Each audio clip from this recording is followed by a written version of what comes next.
What's up, y'all? It's me, Erica. It is Tuesday, child, and it is foggy. Look at the windows. It's foggy.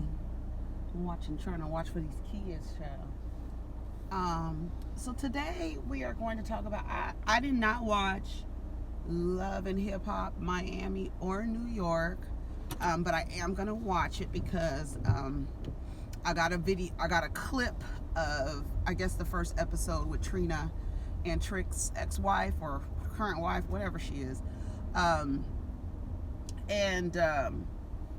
it was Trina talking about how she, go ahead and like, subscribe, and comment. Let me know that you stopped by. All right, it's foggy, y'all. The fog, you see how foggy it is? Let me put on this. There, it's really foggy. I have to pay attention. I love it though. You hear me? I'm here for the fog. I'm here for driving through the fog. I mean, not driving through, but you get it. I love it. Anyway, so I didn't watch it. I just watched a little clip of Trina saying that she had to take down her album that just came out in the last, when did her album out? It came out last year. And she had to take it down because none of the producers were paid. Ugh. But I know that she said all her features were free, and I guess except for Nicki Minaj. And remember, there was a big old thing about Nicki Minaj not promoting Trina's album. Maybe she knew, like, girl, this ain't it. But I don't have anything to say. I need to see some context. All I had to say was basically, I've talked about Trina before on this channel, and I know that she is loved. I like Trina too. But as far as her music goes, I feel like she just never could get it right. Like, and she's really, and you know, a lot of people love Trina, and especially if you from, you know, Miami, she is like, you know, if you say something about Trina, it's like, if somebody in Miami, it's like talking about Beyonce. You understand what I'm saying? Like, people get upset when you talk about Katrina Laverne. And but I just feel like Trina is really genuinely a regional artist, and she can't, I don't know what it is, but she doesn't appeal to a large, you know, consumer base. She doesn't appeal to them. And I feel like it's sad that she had to pull her album down because I guess her manager or the person who she paid, and she said something about it being her baby, and I was just like, well, if it was your baby, why didn't you hold it all the way until it was able to walk on its own? You know what I mean?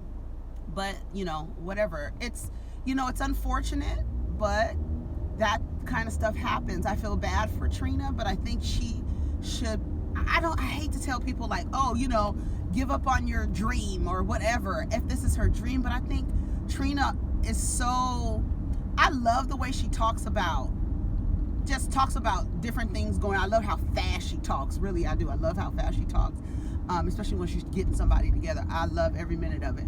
But I just think I've always, like, I used to like Trina back in the day, but then after it was like, where did she go?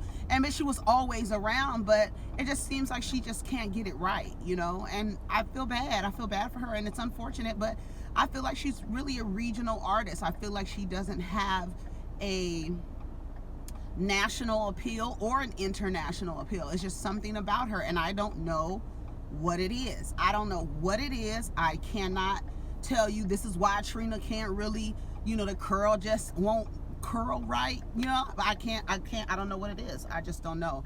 So, you know, shout out to Katrina Laverne, and I hope she gets it together. I guess we'll see in this season of Love and Hip Hop Miami. I didn't think Love and Hip Hop Miami was coming back, to be perfectly honest. So we'll see what the storylines are. It came on last night. The premiere came on last night, and then I guess Love and Hip Hop New York, I totally forgot to watch it. I don't know if I'm gonna review Love and Hip Hop New York. I don't know if I'm interested in Kimbella. I don't know. I don't know if I'm interested. I was excited at first because I was like, Christy's coming back and it's gonna be exciting, you know. to see how people respond to her coming back. But she seems like she thinks she's the Godfather coming through, and people need to obey her, and people need to, you know, be in distress when she comes around, you know. I'm trying to watch where I'm going to, because why is this window like this? So low. So I don't know what it was, but like I missed it one week, and then I watched it last week, reviewed it last week, and then I missed it this week. And if T didn't say nothing to me about Love and Hip Hop Miami, I probably wouldn't have watched it. I did watch Funky Dineva and Heavenly's review of Married to Medicine, and I was thoroughly entertained. You hear me? A lot of people don't like Heavenly. Heavenly is one of my favorite, I was about to say housewives. She's one of my favorite cast members or characters on the Married to Medicine. I don't know what it is about Heavenly. I think one of the things about Heavenly is she reminds me of, and because she has so many, like, because a lot of people don't like her, I don't want to say this and mean any disrespect, but she reminds me a lot of my grandmother, where it's very much like, I don't take mess from anybody, I'll laugh it off, I might have to get your ass together, but I'm a sweet person, I got your back, and all this other stuff. You know, I don't know what it is, but she reminds me of my grandmother. I don't know why, I don't know what it is. And my grandmother is a Aries, actually. It's like, I don't know what it is about Heavenly, but I like her. The interview was really good. She gave us some insight on some things. She gave us some insight on, you know, how with Mariah, and she just, and Quad, and everybody. It was a really good, it was like an hour, almost an hour and 20 minutes, and then Heavenly after that posted like a behind the scenes of it, and was really good because her and Dineva they're both from the same area, so it was kind of very comfortable with them, both from Miami. And so speaking of Miami, and so they both had like a good rapport, and you know, she was like, you know, hitting him, like they know, it seems like they're familiar with each other. And she was like, you know, touching him and stuff. It's, you know, when somebody feels comfortable when they talking to you and they have to touch you to talk to you. I'm like that too. I thought it was very interesting. I watched it last night, and then I watched Rodney's review. So I didn't get to watch I didn't get to watch any show. But I did see some things we're going to talk about. I did finish Messiah on Netflix. So, overall, out of 10, I give it a 9. If you guys, oh my God, I don't want to have any spoilers. I guess I could talk about it without spoilers. Felix, the guy that had the church, and he kind of saved his daughter. I felt like Felix never really had faith. That's the reason why he was going to burn his damn church down, because he didn't really have faith. I believe that his faith was performative. And I believe, like, you know, everything about that show, it kind of gave you aspects of different people walking through this world, and their relationship with religion, and their relationship with, you know, this idea of this man going around performing miracles. And honey, they got me at the end, because, you know, they found out that he was in a psychiatric ward, this guy going around saying, and that he had a Messiah complex. And what was crazy was that this known, I guess he was a domestic terrorist, but this known, like, terrorist wrote this book, and they thought that the Messiah was a follower of this man that wrote this book. And it turns out that he wasn't. The terrorist was actually a follower of Messiah, and even dedicated his book to him. They found out his real name. They found out he had a brother. They found out that he was raised by illusionists. An illusionist. His uncle was an illusionist. So they were attributing all of these things, you know, him being a psychiatric ward, him knowing magic, that he was performing illusions and was fooling people to believe that he was a Messiah.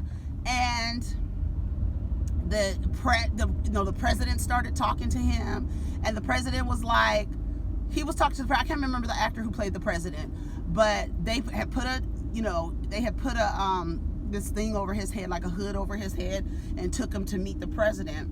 And he told the president to not open the borders, take military, wherever there was military presence, U.S. military presence, remove them from everywhere there is military presence.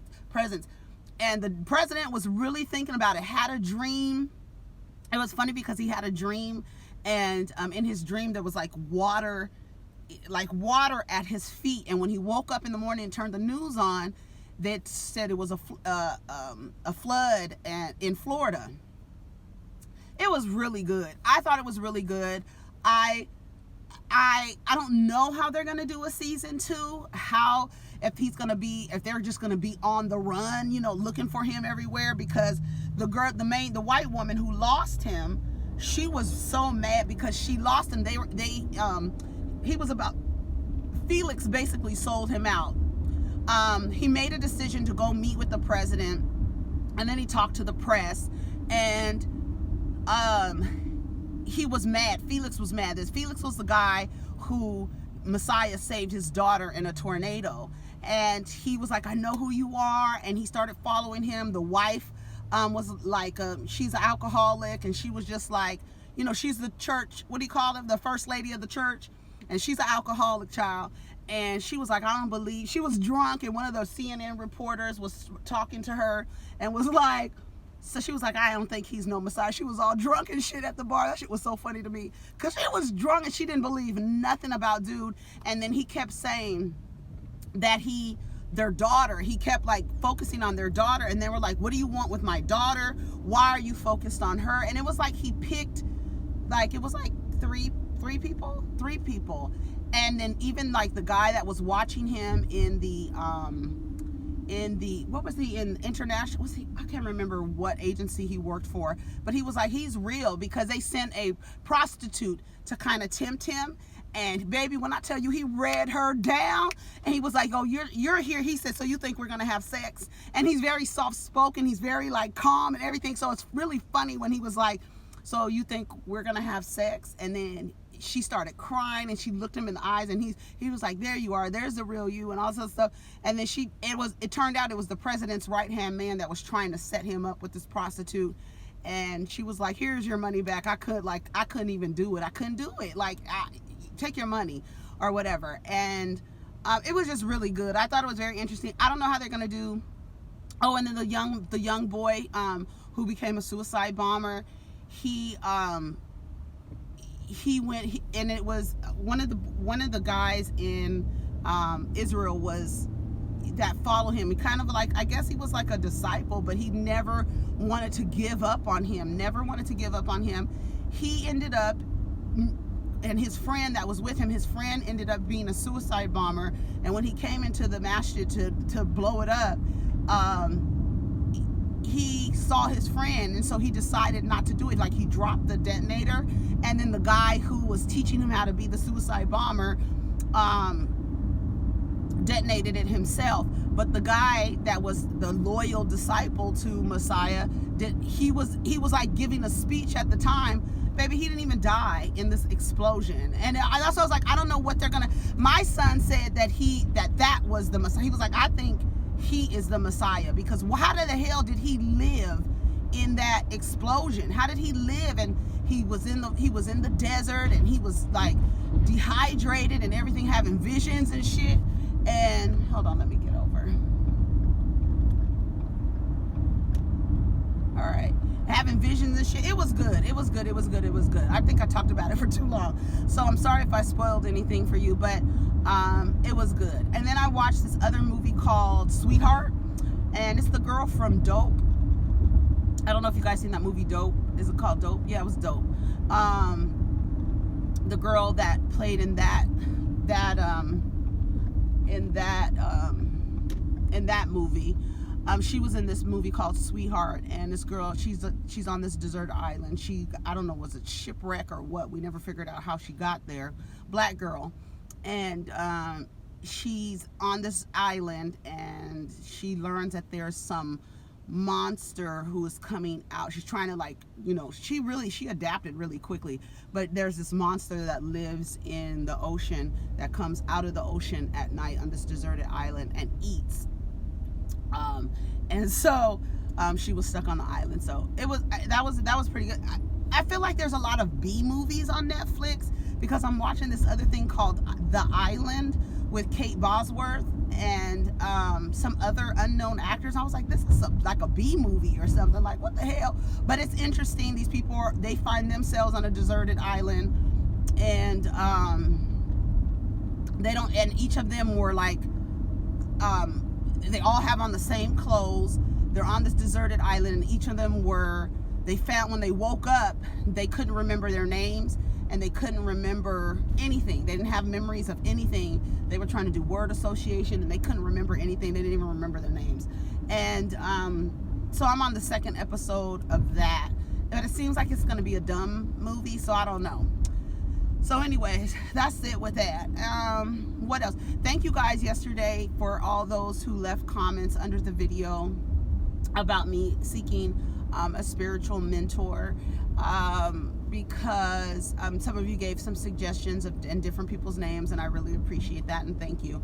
And thank you for all of your kind words, and the things that you've said really warmed my heart. They did. I don't want to get emotional, but they were really nice and uplifting and supportive. You know, I'm all about that. So thank you, and I appreciate all of you who are sharing with me, you know, different teachers that you have been taught from, or you think would work for me, or what have you. So thank you. I appreciate that. So yesterday there was a video going around of Tyler Perry. Oh, he's a Virgo child. Mr. Virgo. Virgo men are a little different, but a little different. And he had a video of him talking about a writer's room. And typically writer's rooms are filled with, you know, 10 or more people or something, he said, like that. But I don't have a writer's room, he said. And he was showing the scripts to all of his shows, and that he does the writing for all of his shows. And I'm not a Tyler Perry film fan. I was never a Medea fan, but I'm not a critic of Tyler Perry. I'm not a critic of Tyler Perry. But I do like A Family That Prays. I loved, like, that is my favorite Tyler Perry film, with Kathy Bates and Sanaa Lathan and Cole Hauser. If you haven't seen A Family That Prays, when I saw that movie, I was like, oh my God, this is so good. It's totally not like a Medea. Medea is not even in it. You know what I'm saying? But I said to myself, this is why your shows, you know, I'm about to criticize Tyler Perry, because I'm like, this is why your shows are lackluster. And God, I was like, it's so Virgo for him to be like, I'm writing all of these, you know, scripts. I'm writing all of these scripts, and I don't have a writer's room. We can tell, Tyler. We can fucking tell. And I think it does a disservice to you. We are in 2020, honey. It does a disservice to you to not use the minds and the creative minds of writers who you can employ. So many black writers, and I hate telling, you know, business owners who to employ or whatever, but I think it's an opportunity for him to be like, you know what? We need a different We need to change the frequency a little bit, because there's a lot of critique going around, and this kind of segues into what I really wanted to talk about in relation to Tyler Perry, is that there's this campaign and this kind of what do you call, like a chant going on that Tyler Perry does not like, and a lot of people says Tyler Perry hates black women, and I don't understand where that chant comes from, where that energy comes from. Again, I'm not a Tyler Perry film fan. I'm telling you, I tell you, I watched the movie with Kimberly Elise and the guy, the bald-headed guy who always plays an ain't shit nigga in every. Wasn't he in like SVU or Law and Order? He was in something. The bald-headed, he's somebody's brother, Woodbine. Not Woodbine. Wood Harris. Wood Harris's brother. What is his name? I can't think of his name. It just came to me like that. Good. Yes, thank you. But he, I saw that movie, and then the movie with Idris Elba, I saw Daddy's Girls or something like that. But there's this chant that Tyler Perry hates black women, and I don't understand where it comes from. And I was reading, I was researching and reading some of I put in, like, I literally put in the search on Twitter, Tyler Perry hates black women, and when I tell you, so many tweets came up. Like, there's really a energy around that, and I don't understand where it comes from. So I'm here on my platform to ask you guys, what is it about Tyler Perry that, where do you think, or what is your theory as to why, or that Tyler Perry hates black women? Because I don't understand it. And I'm not going to say that I don't agree, but I feel like he tells stories about black women he tells what do you want to say, a very, like, in a kaleidoscope. He's only taking maybe a one-dimensional approach to how to portray black women. Maybe that's a way to say it, because I feel like he does have a theme where the black woman is always in some type of distress or dealing with some type of relationship issue, whether it be with her family or whether it be with her own demons, or whether it be with her man. But he tells a similar story every single time, and he injects a lot of faith-based ideas and Christian ideas in these films. It's very like a gospel, and that's what his plays were all about, and he's been very successful at doing that. And I feel like Tyler Perry, I feel like people want him, just by reading the comments and the tweets. I feel like Tyler Perry, people would like for Tyler Perry to show another dimension of black women, and that's fair to say in your critique of him. But if that's not what he is, it's like asking somebody in the Olympics to participate in a sport that they've never been trained on, right? And expecting them to do great things. Now, maybe that's the reason why he needs a writing room. You understand what I'm saying? Because the stories, I'm not interested in seeing them, and I think people are criticizing that part of his stories, is that you only show this type of black woman. But he has said before that, I guess he gets a lot of his stories from the women that he's around. And if the women that he's around are experiencing these things, he writes about them. And he says he sits around and he listens to women talk. And if this is what the women are saying, and he's in turn turning it around and putting it to film, writing, directing, producing, and everything, and financing and everything, then why would you want him to participate in a sport that he doesn't have any training in, if that makes sense, right?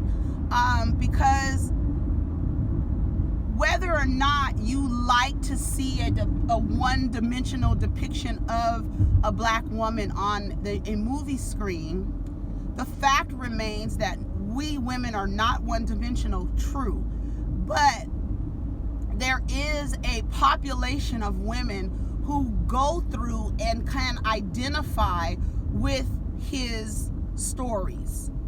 And the people who don't identify with these stories are typically the one, when we don't identify with it, or maybe it's within us and we don't want to align ourselves with this negative identity. No one wants to see a black woman on television going through stress, strife, bad relationships, but it does exist. And this is his lane. You understand what I'm saying? And I'm not making excuses, because you guys can expound and we can have a discussion about it in the comments about what it is about Tyler Perry that you believe that he hates black women, because I don't think he hates black women. And a lot of people are like, oh, well, he's doing all these things for black people. True. And I'm reading comments about what these people have said about him. And I'm like, okay, I could see, I'm looking at other perspectives, but I just want somebody to explain to me, why do you think Tyler Perry hates black women?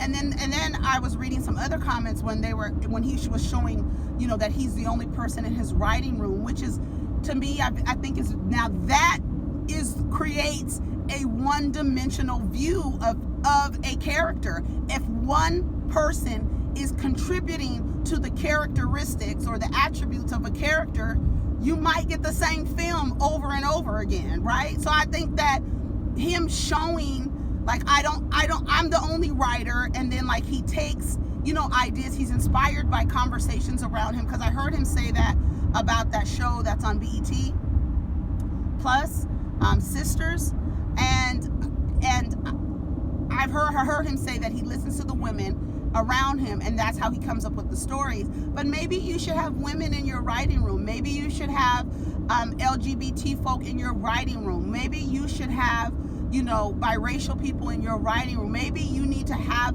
these kind of people in your writing room so that you can have because we get on companies who do not have diverse, and I'm not saying that he got to hire other people, but what I'm saying is you can have diversity within blackness, right? And he can hire all black people and still have diversity and different points of views and different perspectives and different experiences, so that your characters are not one-dimensional.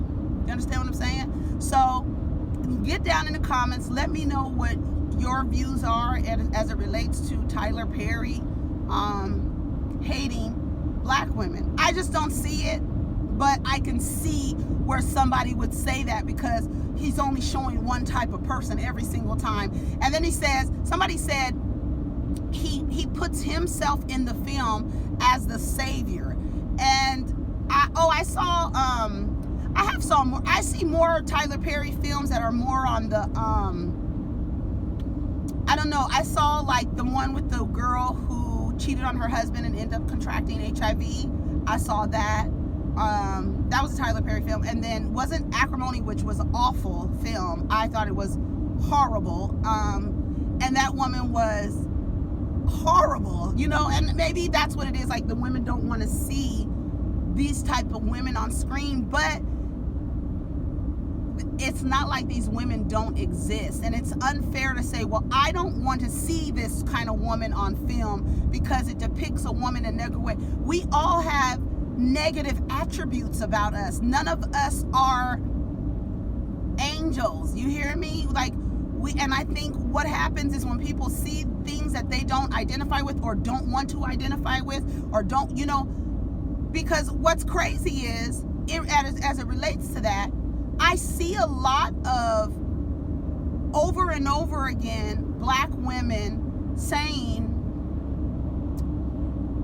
the black woman is the most disrespected, the black woman is this, the the quote from Malcolm X, black woman is the most underprotected, and this and that. And I hear and I don't know if these are the same groups of women, but on one hand, I hear that he hates black women, but then I also hear black women keep saying it over and over again. I saw an image with a black woman with that on her shirt, that black woman is the most disrespected woman and the most underprotected woman in America.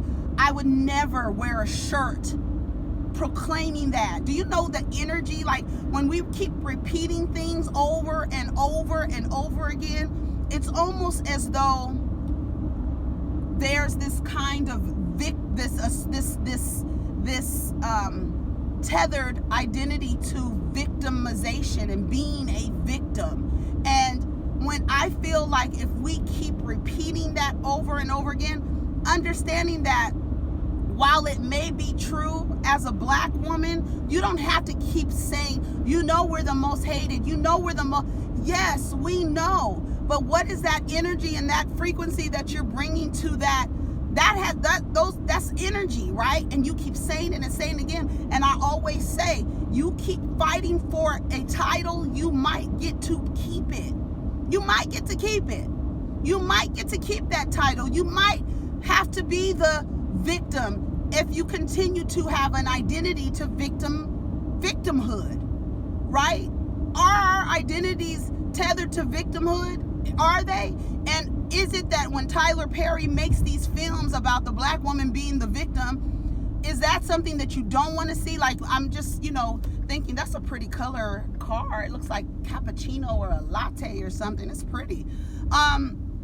Is that why the people are like, I don't want to see that anymore? But at the same time, you don't want to see films where the black woman is the most disrespected, the this, the this, and the this, but you keep saying it. The black woman is the most disrespected. You keep saying it. And this woman had it on her shirt, and I sent her a message. I said, you need to take that. I don't care. I was like, you need to take that shirt out of your production. There's no way that you would have that as a proclamation on your chest, on your heart center. You cannot wear that and walk around and have that.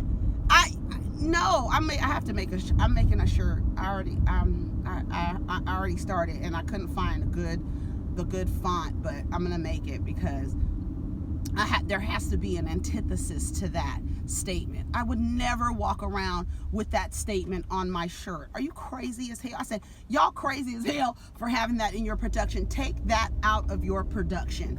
You do not want to make a statement like that and wear it across your chest. That's energy. That's energy. That's just what it is. Anyways, so let me know what y'all think about Tyler Perry, okay? Okay. What else is going on? Let's see. It says that Harvey Weinstein was charged with a 2013 attacks on women in Los Angeles. So he's been charged again right before the trial of his sexual assault case. That trial started yesterday, and he's been charged again with something else. He's a disgusting waste of flesh. Under the jail. I don't know why anyone would think that with all these allegations, he's not going to jail, honey. Baby. And if your old blind ass needs to rot in jail, your disgusting ass needs to rot in jail, then so be it. You don't walk around and because you have access to money and access to power that you abuse that. And then you take that and abuse women with it. That's disgusting. You take that and abuse women with it. You got to go under the jail, my nigga. That's it. That's just it. What else is going on? What else did I want to talk about? Let's see.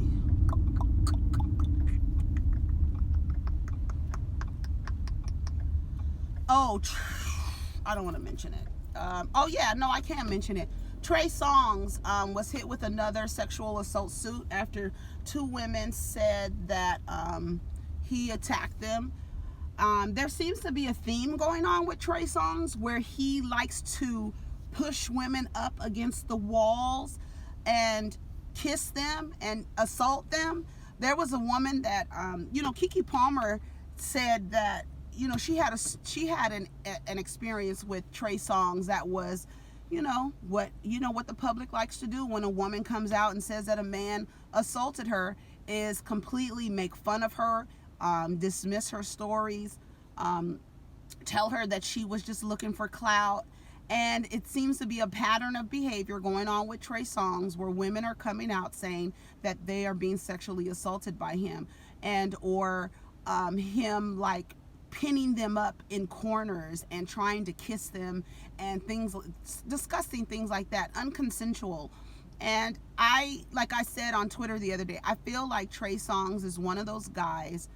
You know those "can I get a hug" niggas? Can I get a hug? Can I get a hug? Can I get a hug? I feel like he's one of those guys. And now that and I think people don't think that he's one of those guys because of the content of his music, one, and that he seems to have a level of sex appeal to some women. And when that happens, women don't think like, why would he need to force himself on anyone? And that's really not how it works. It's someone thinking or believing they're entitled to your person. And some men already think that they are entitled to women. That's why they walk around telling you to smile and this and that. Like, I don't have to smile for you. I'm not here. And, or men saying you think you should be happy somebody told you you're pretty and stuff like that. A lot of men believe that a woman's existence is for them.